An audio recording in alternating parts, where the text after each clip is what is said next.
Okay viewers, তো play store অ্যাকাউন্টটি খোলার জন্য আপনি সর্বপ্রথম আপনার প্লে স্টোর অ্যাপসটি কিন্তু আপনি ওপেন করে নেবেন। তো আমি এখানে ওপেন করেছি, দেখতে পাচ্ছেন। ওপেন করার মাত্রই আপনার সামনে এমন একটি পেজ শো করবে, সাইন ইন লেখা আছে। জাস্ট এখানে একটি ক্লিক করবেন। সাইন ইনে ক্লিক করা মাত্রই চেকিং ইনফরমেশন, এখানে কয়েক সেকেন্ড সময় নেবে। তারপরেই দেখতে পাচ্ছেন আপনার সামনে সাইন ইন ইন্টারফেসটি আপনার সামনে শো করবে। যেহেতু আপনি একটি নতুন অ্যাকাউন্ট খুলবেন, সেই জন্য আপনি এখানে দেখতে পাচ্ছেন ক্রিয়েট অ্যাকাউন্ট, এখানে একটি ক্লিক করবেন। ক্লিক করার মাত্রই দুটি অপশন শো করবে। আপনি যেহেতু পার্সোনাল অ্যাকাউন্ট করবেন, সেজন্য ফর মাই পার্সোনাল ইউজ এখানে একটি ক্লিক করবেন। সো দেখতে পাচ্ছেন ক্লিক করা মাত্রই এমন একটি ইন্টারফেস হলো create a Google account, enter your name, first name, last name. এখান থেকে আপনাদের ফার্স্ট নেম এবং লাস্ট নেম দিয়ে দিবেন। আমি এখান থেকে আমার নাম হচ্ছে MD Anarul Faraji, first name হিসেবে এমডি দিয়ে দিলাম, লাস্ট নেম হিসেবে আনারুল ফরাজি দিয়ে দিলাম। তো নাম দেওয়া হলে নিচে দেখতে পাচ্ছেন নেক্সট বাটন, এখানে একটি ক্লিক করবেন। পরবর্তী পেজে এখানে দেখতে পাবেন basic information, enter your birthday and gender. আপনাকে এখান থেকে জন্মদিন এবং আপনি নারী নাকি পুরুষ এটা নির্বাচন করতে বলছি। তো এখানে দেখতে পাচ্ছেন মান্থ, এখানে একটি ক্লিক করবেন।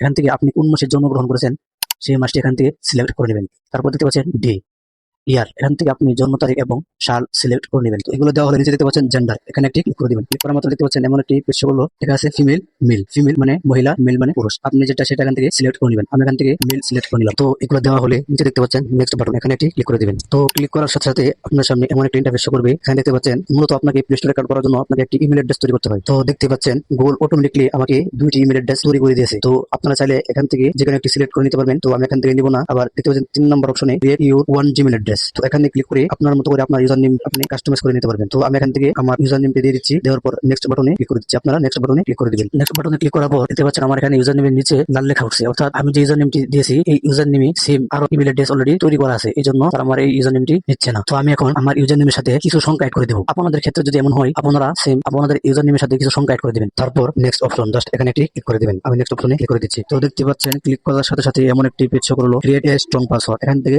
আমি আমার পাসওয়ার্ড দিয়ে দিচ্ছি। আপনারা আপনাদের জিমেলের পাসওয়ার্ড এখান থেকে দিয়ে দিবেন। তো পাসওয়ার্ড দেওয়া হলে দেখতে পাচ্ছেন নেক্সট বাটন, এখানে একটি ক্লিক করে দিবেন। তারপর দেখতে পাচ্ছেন পাসওয়ার্ড দিয়ে নেক্সট বাটনে ক্লিক করার সাথে সাথে আমার সামনে এমন লাল এরো লেখা ভেসে উঠলো। তার মানে আমি পাসওয়ার্ডটা শুধু নাম্বার দিয়ে দিয়েছিলাম, এই জন্য তারা এখান থেকে পাসওয়ার্ডটা নিবে না। তো এখন আপনাদের কি করতে হবে, আপনাদের যদি এমন হয় নাম্বার দিয়ে পাসওয়ার্ড দিয়ে যদি না নেই, তাহলে আপনারা লেটার্স নাম্বার দুটো একসাথে মিক্স করে দিয়ে দিবেন। দেওয়া হলে নিচে দেখতে পাচ্ছেন নেক্সট বাটন, এখানে একটি ক্লিক করে দিবেন। তো দেখতে পাচ্ছেন নেক্সট বাটনে ক্লিক করার সাথে সাথে আমার একটি জিমেল ক্রিয়েট হয়ে গেছে, অর্থাৎ আমার ইমেল অ্যাড্রেস তৈরি হয়ে গেছে। এখন যা করতে হবে, নিচে দেখতে পাচ্ছেন নেক্সট বাটন, জাস্ট এখানে ক্লিক করে দিবেন। তারপর দেখতে পাচ্ছেন আপনার সামনে এমন একটি পেজ শো করবে। তো একটু স্ক্রল করে নিচের দিকে আসবেন। নিচে দেখতে পাচ্ছেন আই এগ্রি, এখানে একটি ক্লিক করে দিবেন। আমি এখানে একটি ক্লিক করে দিচ্ছি। তো ক্লিক করার সাথে সাথে এমন একটি ইন্টারফেস শো করবে আপনার সামনে। তো এখান থেকে নিচে দেখতে পাচ্ছেন অ্যাকসেপ্ট, এখানে একটি ক্লিক করে দিবেন। আমি এখানে একটি ক্লিক করে দিচ্ছি। তারপর আপনার সামনে এমন একটি ইন্টারফেস শো করবে। এখান থেকে দেখতে পাচ্ছেন অ্যাকসেপ্ট, এখানে একটি ক্লিক করে দিবেন। দেখতে পাচ্ছেন ক্লিক করার সাথে সাথে অলরেডি আমার প্লে স্টোর অ্যাকাউন্টটি খোলা হয়ে গেছে। তো আপনি এখন চাইলেই এখান থেকে আপনার ফোন থেকে যে কোনো অ্যাপস ইনস্টল করতে পারবেন। ওকে ভিউয়ার্স, তো দেখলেন কিভাবে সঠিক নিয়মে প্লে স্টোর অ্যাকাউন্ট খুলতে হয়। আজকের এই ভিডিও দ্বারা যদি আপনি উপকৃত হয়ে থাকেন, তাহলে অবশ্যই ভিডিওটা লাইক কমেন্ট করবেন, আর এই ধরনের ভিডিও পেতে চ্যানেলটি অবশ্যই সাবস্ক্রাইব করে রাখবেন।